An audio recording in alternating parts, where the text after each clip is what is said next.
Well, hello there, amazing business owners. Welcome back to another episode of Business Straight Up, the podcast for photographers and creatives and business owners who want to actually make a living doing what they love. So that cliche of the starving artist can be kicked to the curb. Am I right?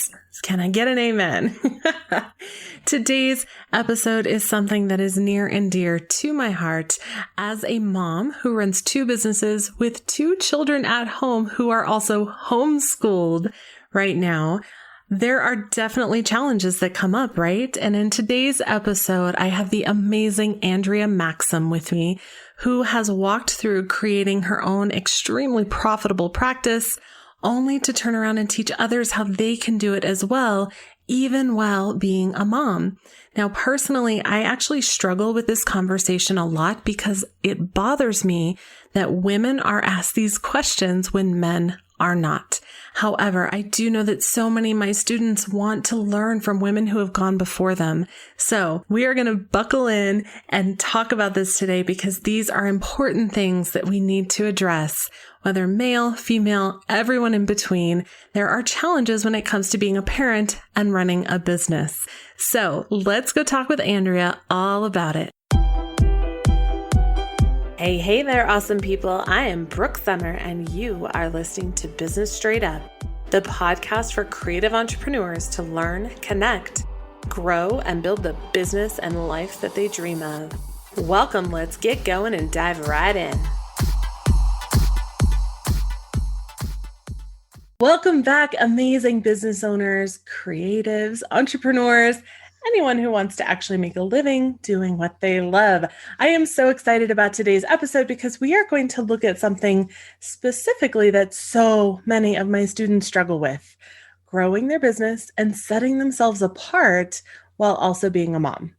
Quite frankly, this is not something that I talk about on the podcast very often, not because it's not important, but just because I think it's really unfair that that's put on women and not men. But I know that so many of my students are trying to figure this out, so we are going to dive into it today. Andrea Maxim is a naturopathic doctor and founder of the MAXIMIzed Practitioner Method, helping health and wellness practitioners create a six-figure business while also having a life outside of the office. And if you're thinking of hitting that stop button because you're not a practitioner or a healthcare professional, wait, because the amazing wisdom that she has to share is applicable for any business owner. Even if you don't have kids, chances are you have other things that are vying for your attention, whether you have other family members, maybe a mom or a grandparent or a dad, friends, responsibilities, or even a day job. We all have those things that want our attention when we want to be doing something else, right? So we are going to look at the reality of really working on your dreams, even when you have other responsibilities. Thank you so much for being here today, Andrea. I am so excited to talk to your people. It is something that I know we all struggle with, and it's so funny. Even my students and my friends that don't have kids are still asking these questions. How the hell do I find time to do this? I have all these other things I need to do. Adulting is hard. Like, I hear that all the time. First, I would love to know more about you. What has your journey looked like? What has brought you to where you are today? Yeah, so I am a naturopathic doctor, and normally when you talk to someone in the healthcare industry, there's usually some sort of health event that happened that brought them to that place. And for me, it was just my natural calling. Mm-hmm. But what they don't teach you in school is that you are an entrepreneur first and a naturopathic doctor second, and that people don't really care about the number of letters after your name or how expensive your education was. They just want to know that you can help them. So over the past decade, I've really been focusing more on the marketing, the messaging, as well as balancing my own personal life of having two kids under the age of 7 and also being a wife and being a woman as well, and figuring out what identity I want to be holding on to the most. And that's why I'm so thrilled to be talking with your audience today and talking with you, because there's such an antiquated way that we believe the woman role needs to look and the male role needs to look. And I am always so grateful that I have a very evolved husband on my side and that I've surrounded myself with very wonderful, evolved men in my life that I think this is going to be a really, really important conversation. And for me, the journey was always to never lose my identity as a woman first, as a business owner second, and then I consider myself like mom, wife, all of the other things. Yeah, I'm just really looking Yes. forward to getting into it. Yes. And I apologize. I feel like I have to say this every time with video. If you see me looking down, it's because I'm taking my notes. I got you, So girl. Yep. I'm totally here. I got my Means you're colored listening. pens. Yeah. So I love just to kind of focus on a few things that you said. It's so funny. We do have this crazy old way, antiquated is a better word, that we tend to see women's roles. And it's actually very timely that we are talking about this on the day of the US election, Yeah. because it feels like so much of this is in question right now and so much of this is up in the air. And I love that you've been surrounded by amazing men in your life, because Mhm. I think that's something that so many women miss out on and need to maybe look at, even if it's a guy friend, maybe, someone else, just to remind you that we're not in this alone and that it's not Mhm. just women that are fighting, that other people understand it too. But another thing that, sorry, I feel like I'm just going to You dissect go, girl. I'm everything. listening. Yep, I got you. I love that you said it's hard to step into the business owner role as a health practitioner, because so many of my audience are creatives. We Mhm. go into business because we love what we do. And I'm sure that that's probably the healthcare side as well. Like, Yeah, you love what you do. You have a passion for helping other people. We have a passion for creating. But the bottom line is that it doesn't matter how passionate you are, how knowledgeable you are, how much of an expert you are. If you can't do the business side, no one will know about it and you won't have anyone to help. exactly. Yeah, Oh, it's tough. And it's a really hard hat to take off and to put on this weird, uncomfortable, not so yes. nice looking hat that we have to wear all the time. And so Yes. there's different versions of what I think successful entrepreneurship looks like. Mm-hmm. And that's also perhaps a belief, or as my mentor says, a paradigm that we need to be shattering, where it doesn't have to look the old way. Like, you Yes. can be successful without being a millionaire. You can be successful without having a six-figure business. But you also have to then come to terms with how you want your business to look and own that level of success. So that's a journey that I've been on in the past 2 years, where I'm not chasing after profits anymore. I am chasing after time freedom, because I need that to show up as a good mom, to show up as a good wife, to just be a balanced person, where I'm now spending the majority of our revenue on payroll because I'm just hiring other Yes. people to do the work I don't want to do. And to some people, they'd be like, oh, but you could be keeping all that money in your bank account. I'm like, yeah, but I can't die with it. Like, Yeah. having more dollars in my bank account doesn't make me a better person. It doesn't make my life more fulfilling. And it was just kind of dropping that negative relationship with money and what it meant and the security that it once brought to my life, because that was my limiting belief, is that I needed money for security. Mm-hmm. And I let that go. And we're Yes. still making money and we're still like Yes. serving our audience, but I'm just not doing all of the work. And so Yes. there's so many like branches of this conversation that we can take. But the most important thing, I believe, especially for these creative, artistic beings, is if you want to stay in that creative zone, then you have to be willing to give up your perhaps financial freedom to get your time freedom back to stay in that creative zone. And that's what I really needed to do over the past 2 years, because I was feeling so bogged down by the entrepreneurial admin and what I call the clicky work. And I was just like over it, so over it. Clicky work. I got to write that down. Love Yeah. it. I think that so many artists, healthcare professionals, heart centered people in Hmm. general tend to work themselves into the ground because of the financials. And if you want the financials, there's nothing wrong with that either. You are the Hmm. creator. But if it's at the expense of something else in your life, that's where you kind of need to have that conversation, right? Of what is my priority? Exactly. And it's I a love very scary conversation to have, because now you're also breaking out of it's a huge growth conversation. You have to break down, again, those limiting beliefs and those connections that you have that aren't serving you and step into a world that not too many entrepreneurs go to, because we believe that we're unicorns and we believe that if we don't do the work, no one's going to buy from us. Or if we step We out of the have to do it. limelight, then our business is going to fall apart. Yes. And unicorns don't exist for a reason, right? And yet we believe that we are them and we're just not, you know? So we have to kind of get out of our ego. And it's always the ego that's going to have you play safe and play small and think it's all about you. And in Yes. reality, it's just there's people that are wanting your service. There are people that are wanting your help. And you only have so much of your energy to give. Yep. And if you hemorrhage your own energy, you're not going to be good for anybody in your world. Correct. Especially yourself. Mm-hmm. Like, Yeah. I think that's one person that we always forget about taking care of, right? We got to take care of everyone else, but we have ours Yeah. too.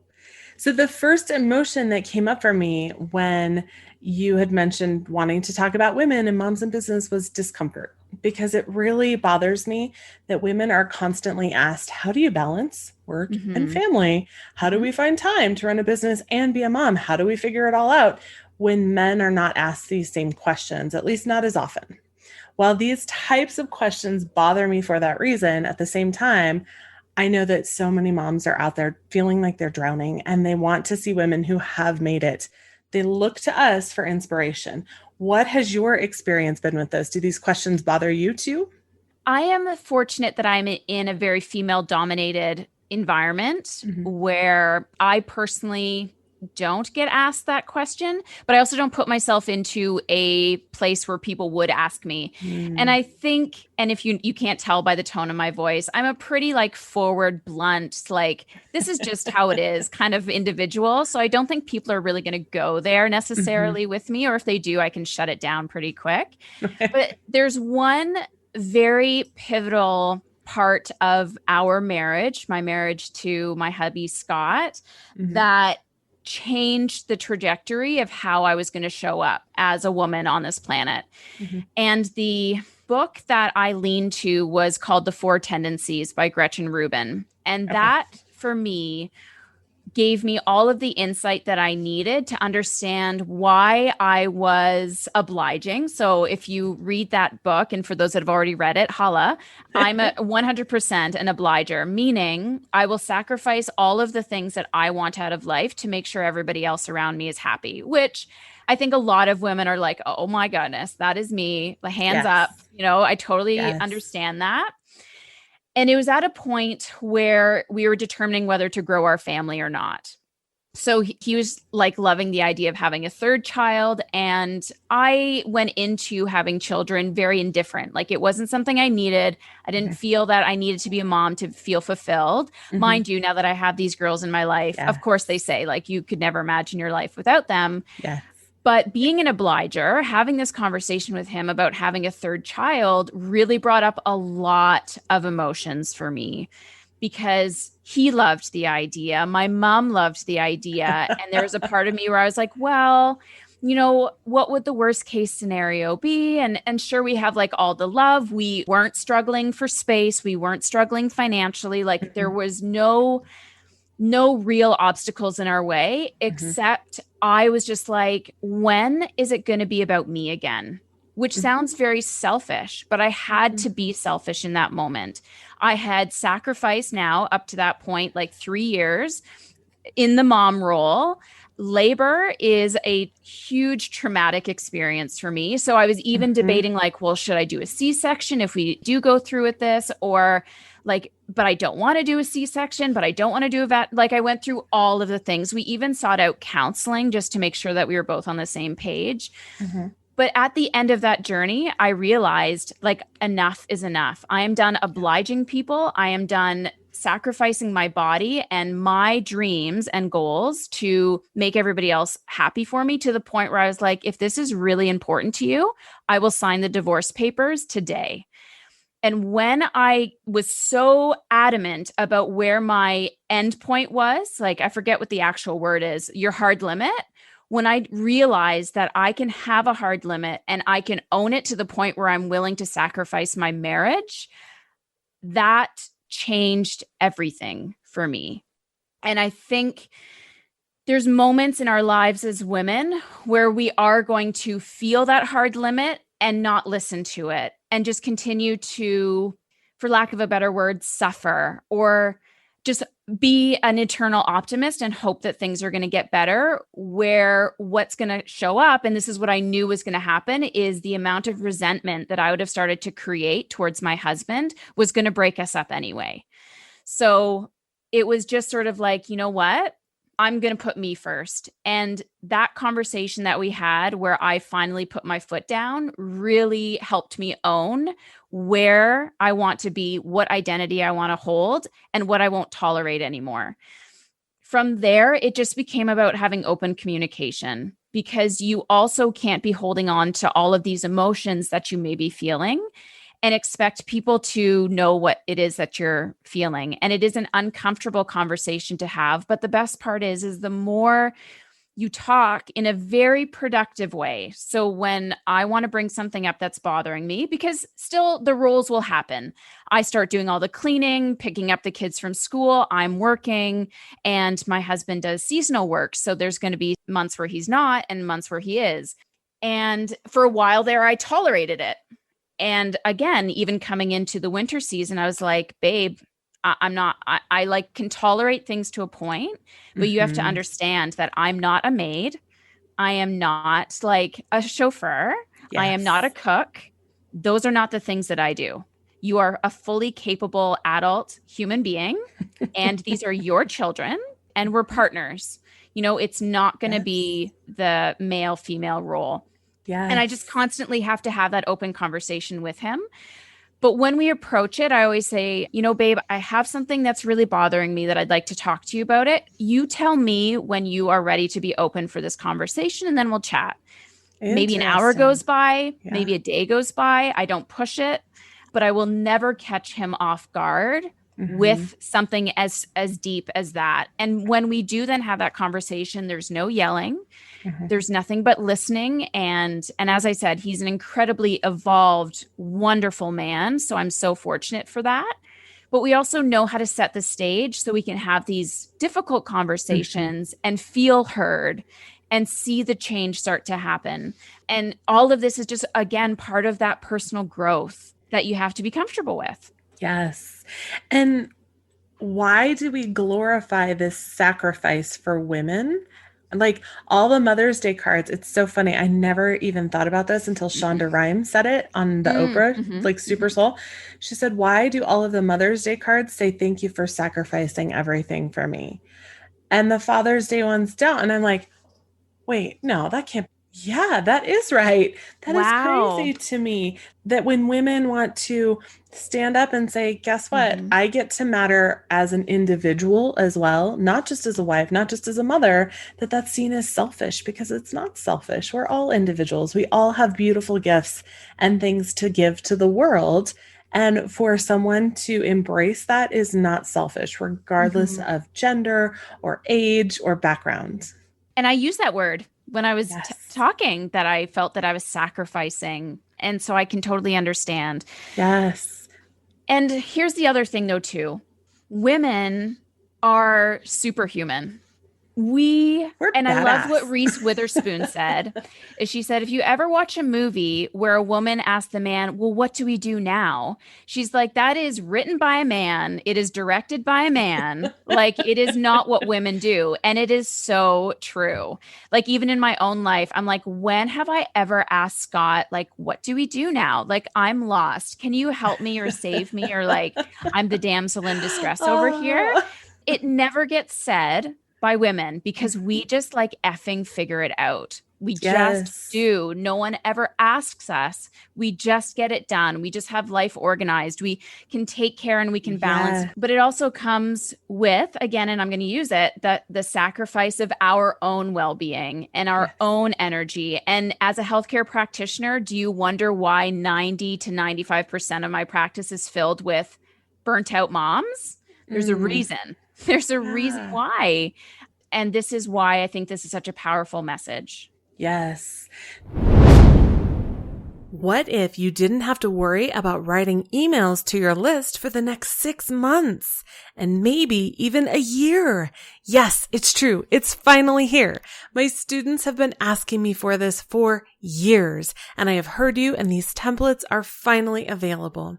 Engaging Emails Done is a quick workshop and template bundle to help you harness the power of email marketing to grow your business. You can set it and forget it and actually book more clients. If you're like, Brooke, I am so in. Where do I grab these? Head on over to businessstraightup.com/emailsdone to grab this special limited bundle. If you want to hear a little more, I feel you. I like details too. These templates are designed to be done for you to set up several months of emails in just an hour.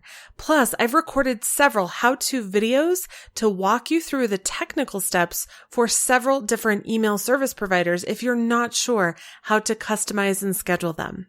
Engaging Emails Done has not only a quickie email marketing 101 how-to if you're starting from scratch, but it includes a minimum of 12 email templates that you can schedule ahead of time to take something off of that never-ending to-do list so you can focus on what you love most.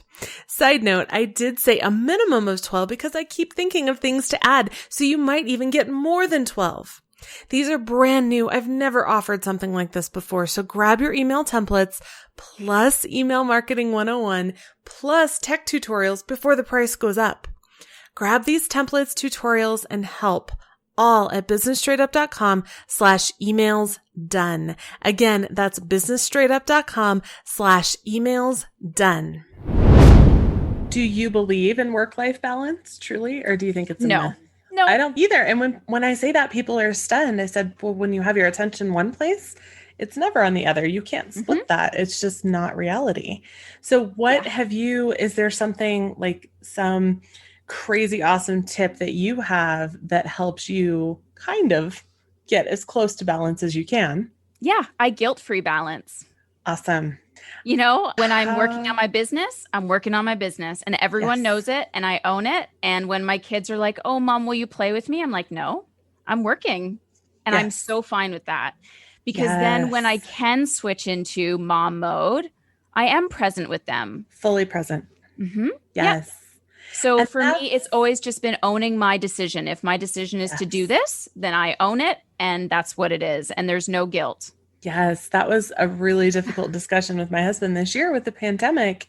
And he's like, well, I just don't understand why this is such a problem. And I said, I don't have the 8 hours a day with no one pulling on me to get something else done. Yes. And he didn't understand that. And once I kind of gave him like, you have this separate compartment that you can go to that I don't have, he was like, oh, okay, well, yeah, that makes more sense. It's so hard when our attention is divided, and making that decision, making that choice is so powerful. Something I still struggle with. I love that you have conquered that. Well, I also reflect when I say that I'm just not like an innate mom. Like it's not in my genes to be like the nurturing, homeschooling, like play with my kids mom. It just isn't me. So I also had to fully own that too, right? I had to let that go of what I thought a mom should do or what they should be. Like, guys, my kids are on their tablets for an insane amount of time some days. And I also have to just be like, well, this is what I have to do because my business is ultimately going to retire my husband. It's going to provide for my family so we can have family outings and never worry about having to scrimp and save and do all those things. And for me to get there, I need to put in the work right now. Yes. But what I won't do is I won't lie to my kids. And remember, my girls are 6 and 3 and they get it. Like when mom's on her laptop, I'm not going to be like, so for a great example, hey, mom, do you want to read a book with me? Not right now because I'm on my laptop, but when I'm done being on my laptop, absolutely. Yes. I don't do that whole thing of like, oh, sure, give me 5 minutes or, oh, sure, yeah, I will. And then I don't, because that's when the trust gets lost with you and your children. So I also try to be as insanely honest with them about my intentions so that they don't ever feel let down or forgotten about. And I feel like we Yes. also don't own our words either, because we Mhm. also don't want to sound like a bad mom who doesn't want to play with their kids. Right? And my girls are fine. Like our relationship is great. Yeah, But I also have to, be honest with them and treat them with respect. And at 3 and 6, they get it. Like they are not, they even at one do. years old, even at 1 years old, I was Yes. like, they understand everything that's going on right now. I Yes. am not going to be like manipulated by this little human, Right? like they get it. Yes. I love you said something about what we should do, what a good mom Mhm. should do. One of my coaches will always say, Brooke, you're shitting all over yourself. Yeah. Because we Yeah. get caught in these like ideas of, well, we should do this or we should do. And really, all of Mhm. those shoulds come from external sources. They're all stories that we have learned in our past that are unnecessary and usually pretty damaging.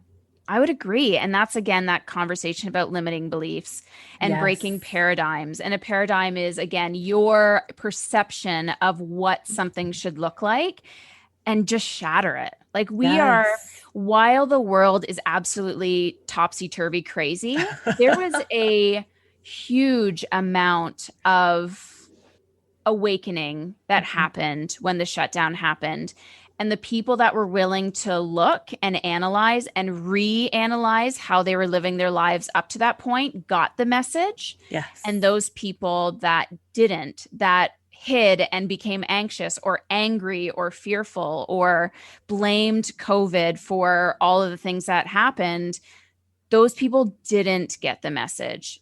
And Hmm. for me, the first thing that I noticed was, oh, I can set up my business virtually because I own two brick and mortars. So I was like, oh, sweet. I can go virtual. I can be Yes. home. I can set up a new dynamic of how I'm running my business. Oh, cool. Yeah, I can double down on Facebook ads or going on live or whatever the case may be. Oh, cool. Like I can use online tools to help me grow my business and keep me stationary. So I'm not spending time on gas. So I'm not spending all of these X, Y, or Z expenses. And we remained centered as a company. Like we were Mhm. grounded. We didn't feed into the media. We were just there to constantly serve. And with a potential second wave coming, you got to learn what that like huge right hook was. And the Yes. businesses that are thriving are the ones that are like, I have a solution. I am Mhm. here. I am steadfast. I pivoted. I merged. I did what I needed to do to still be there for you. And I will constantly be a source of grounding for you. Yes. And So, yeah, go the ahead. people, the creativity that has come out of this is Yeah, crazy. I love seeing wineries that are now doing meal, like cooking classes online. sure. So you pick up a box that has your wine and all your materials. There are so many amazing things that are coming Mhm. out of this. And yes, there are businesses that are like primarily service based that are kind of stuck, but you know what? We figure it out. We make it work. Mhm. Yeah, exactly. There's always a way for you to grow your business, but you have to be creative. You have to go into that uncomfort. Yes. And coming back to our topic at hand, you have to ask for that space from your family. Say, Yes. like, oh my gosh, we got into a huge fight that first week when everything shut down. Like brick and mortar shut down, could not see Mm. patients anymore. Identity rocked, right? Yes. Oh And my gosh. I was just like barking orders at him because I was just like, you have to do all these things. You have to pick up the kids. And he called me out on it. I was like, look, my business Mhm. needs, like, it is like bleeding, it is hemorrhaging, and you have to give me the space to put the bandages on because I've never been through this before. Yeah. So, your needs, your worries, your concerns can wait. Like, Yes. look, like we're not even going It's to go there. triage. You can Yeah. entertain this conversation Yeah. later, but you just need to, like, get a grip because Yes. it's not about you right now. Yes. I need Yeah. your help. But then having a partner that is okay, it's so funny. I was just telling my son last night, I did a podcast episode on business lessons from Frozen 2, which I know sounds ridiculous, I but love Frozen I 2. did too. But one of the things that I love is Kristoff comes and picks up Anna and he doesn't know what the hell's going on. He doesn't know the backstory. He doesn't know. He goes, I'm here. What do you need? Hmm. And to surround yourself with people that don't need every detail, they just are there for you. And Hmm. when you're in those triage modes, like we all found with the pandemic, because I was Yeah. service based primarily as well, I was shut down. I couldn't work with clients at all. Yeah. then you have those people in your life who will just pick you up for a second and say, I'm here. What do you need? Hmm. And that's so valuable. And you have to ask for it. You Yes. have to ask for it too. So you also, as much as I love him, he's not good at like picking up cues. Like he's a boy, like, he just doesn't get it. No Nor is he hints? telepathic. So I have to like give him that. And I find that if I don't ask, then I can't expect to receive. So sometimes you just have to be like, look, I'm drowning. Could you please just make dinner? Or could you please just order? Could you please just do this, that, or the other? That would be amazing. And they will always step up to the plate because it makes them feel like a hero a little bit, That's right. right? Like they're taking There's the care of their damsel. woman, you know? Yes. Yeah. So let's talk about the labels that people use. Boss babe, mompreneur, lady Mhm. boss, and there's more, like there's hundreds of them. Personally, I hate them because I'm not a lady boss, I'm the boss. Mhm. And my cups even say so. I have cups that say lady boss crossed out, girl boss crossed out.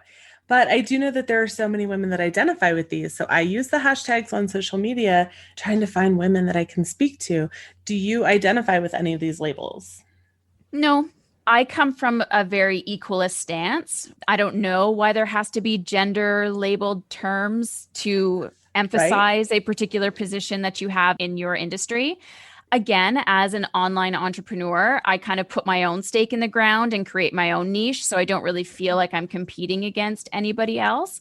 While I know that it is very much like a bromance online and they all have their boy huddles Hmm. and they support each other, that's cool. But look, like there are so many strong women leaders that are coming out and Yes. being like, I don't give an F what's going on here. This is Hmm. my message. This is what I want to do. This is my, for lack of a better word, stake in the ground. So why do we need to qualify ourselves by our gender? Is Yes. my thought. Like I just Yes. don't use any of those terms at all. Even mompreneur really bothers me because again, I don't identify as a Hmm. mom first and an entrepreneur second. I'm an entrepreneur Yes. first. I just happen to make babies, I just happen to have Yes. children. And that's Yes. just my personal story, like my personal life. I saw a quote once that said, you were a person before you had your children, and that person still Mhm. matters. Yeah. And I was also a person before I met my husband, and I was a Yes. person before I started my business, even. Yeah. So again, it's just drawing that line in the sand as to what you want to stand for, what you Mhm. don't want to stand for. And all of it is okay. Like the Yes. fact that I don't like Lady Boss or Boss CEO or Boss Babe doesn't mean that you can't. It's Mhm. just that I just don't. And Yes. and neither do you, Brooke, and that's okay. Yes. And I love what you said earlier that you don't feel like you are that nurturing, super nurture mom. I did an episode on homeschooling, and I actually am that mom. I love to play with my kids, but I am not the homeschool mom. I am not the mom that was pregnant going, I'm going to teach you all the amazing things in Yeah. homeschool. So, not me. And it's so important to know yourself and know what Mhm. you're okay with and to accept that instead of trying to fight it and fit yourself into something else.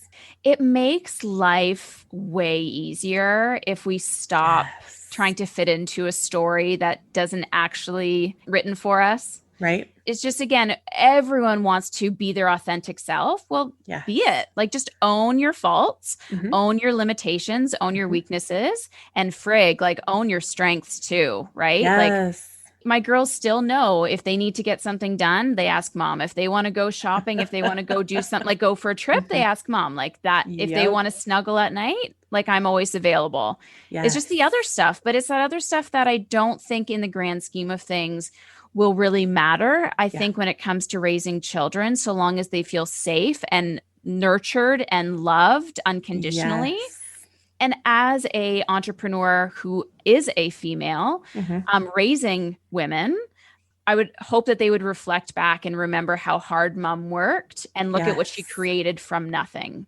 Yes. And Actually, that that's the legacy that I want to leave. absolutely. And that was actually my next question is I Mhm. know you have daughters at home, and I was a mom to a son for 10 years before my daughter was born. So my perspective has changed so much since having my daughter because I know that I don't want to teach her the same things that we have seen for decades. Mhm. as women. Because Mhm. let's be real, I mean, this didn't just happen in the last 20 years. This has Right. been centuries in the making. So, what are some of the things that you want your daughters to see the most? Some of the values that you want them to see and remember? And you had talked about Mhm. in your legacy.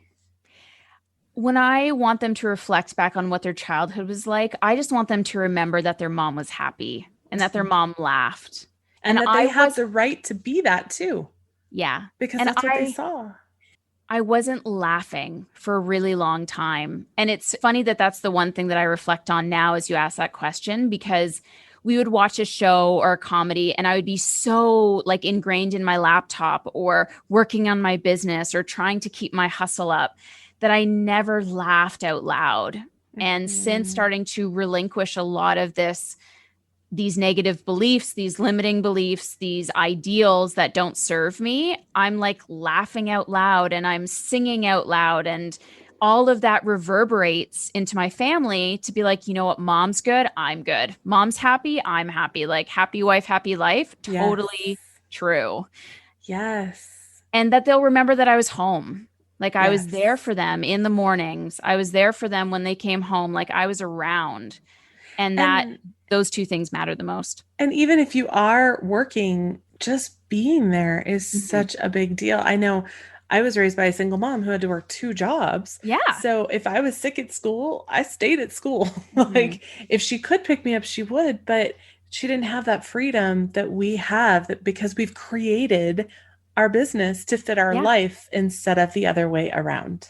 Yes. Preach. That is huge. I know one thing that for me can really trip me up and keep me from moving towards my biggest goals is fear, of Mhm. course. And under the same umbrella is perfectionism is a big one. I'm a recovering perfectionist. Elizabeth Gilbert says perfectionism is just fear in fancy shoes, and Mhm. it's very true.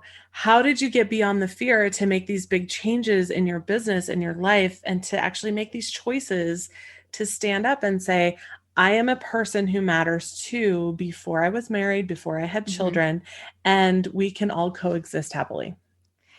For the fear question and the perfectionist question, I just became incredibly coachable. Hmm. And I would sign up with mentors or do different coaching programs. And whatever they told me to do in my brain, I said, well, they're telling me to do this for a reason. People are having success with their methodology for a reason.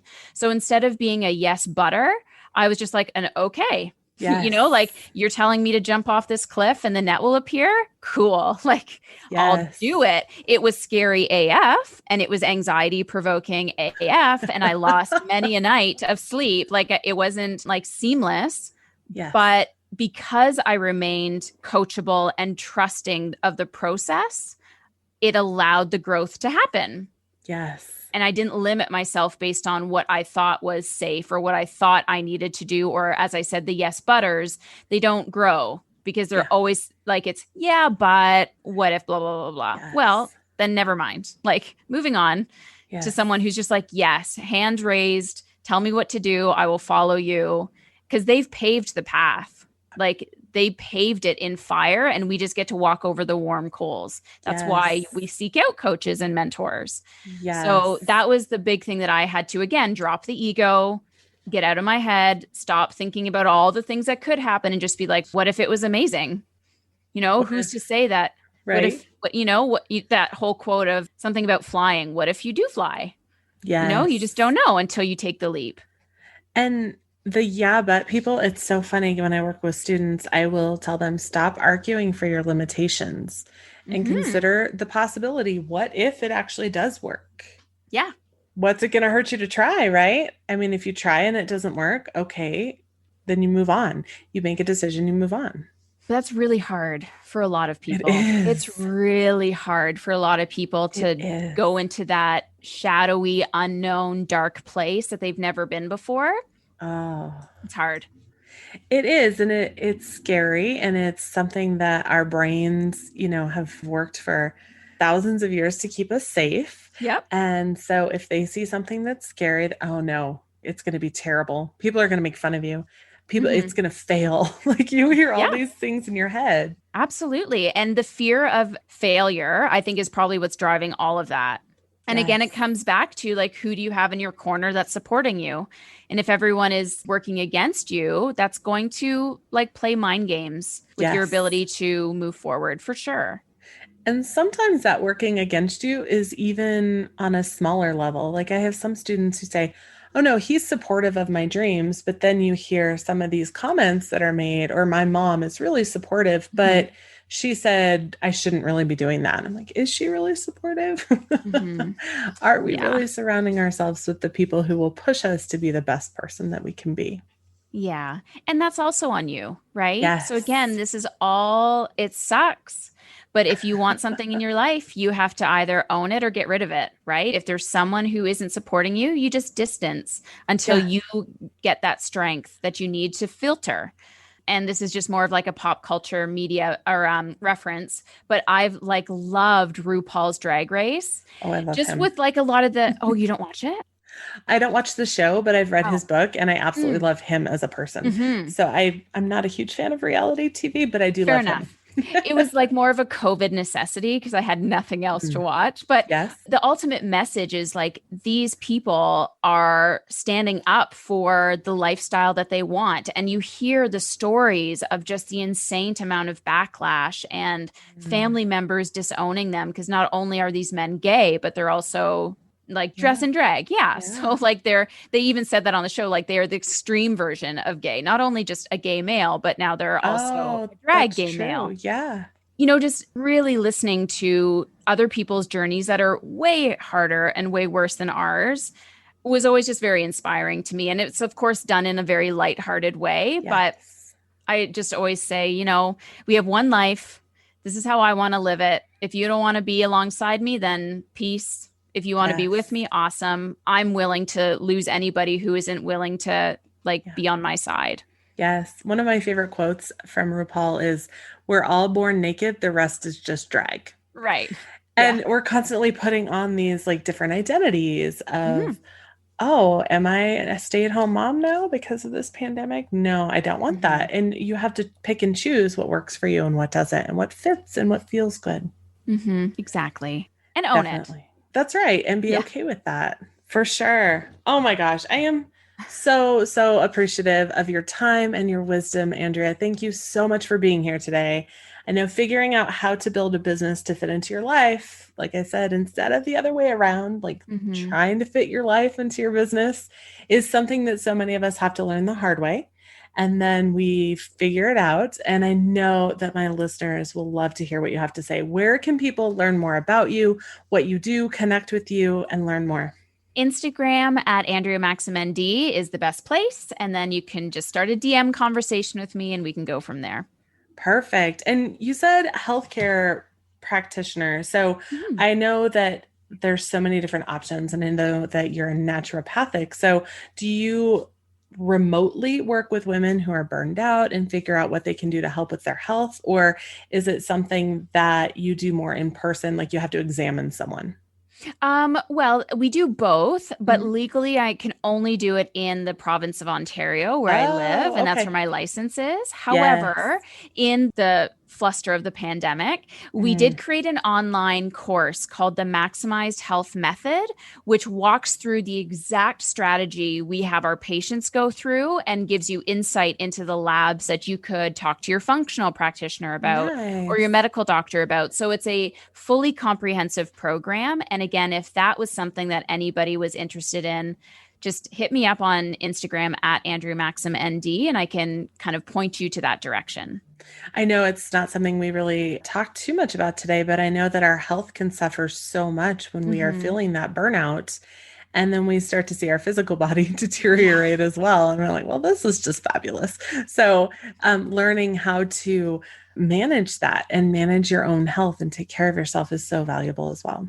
Yeah, well, have me on for another episode and we can Yeah, talk we all should. about those like health fundamentals for sure. I'd love to break that Yes. down. Yes. Oh my gosh. To all of the listeners and business owners who have joined us today, thank you so much for listening. I am so honored that you press play to spend this time with Andrea and I. And if you are someone that loves helping other people and you know someone who can use this information, maybe you have a mom who's trying to run a business, a friend who just needs a little bit of a nudge and like that she's not alone, just that reminder, right? Send this over to them. If you are thinking, wow, this content was amazing, Brooke, how can I possibly thank you? I have a way you can thank me. If you can head on over to iTunes and leave a review. I know it takes a couple of minutes. I know you hear about it from podcasters all the time. Someone asked me yesterday, why iTunes? It's just where people go to find out if a podcast is legit. So it helps me know how I can better serve you. And it helps me get some amazing guests like Andrea as well. So go to iTunes, leave your review. And before you hit submit, if you take a screenshot and email it to hello@businessstraightup.com, I have a freebie for you. Please leave those reviews so we can continue coming to you every week with this content. Thank you so much for your time, Andrea. I'm so glad we could connect today. Me too. Thank you for having me. And thank you to all of my listeners. I want to know, what is a takeaway or an aha moment that you had in today's episode? What are you going to implement this week? Like, even if it's tiny, even if it's a little tiny thing, let me know in the community at businessstraightup.com/community. It is time to step into that CEO role in your business so that you can design your business and not work yourself into the ground every day. What you do matters. And it's time to step into that power to impact the world, change your clients' lives for the best. And I can't wait to watch your business grow. Have an amazing rest of your day. Thank you again, Andrea. Thank you.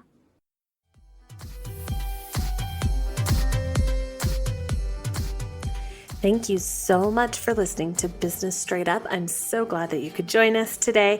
Check out the show notes for this and all of the episodes at businessstraightupodcast.com.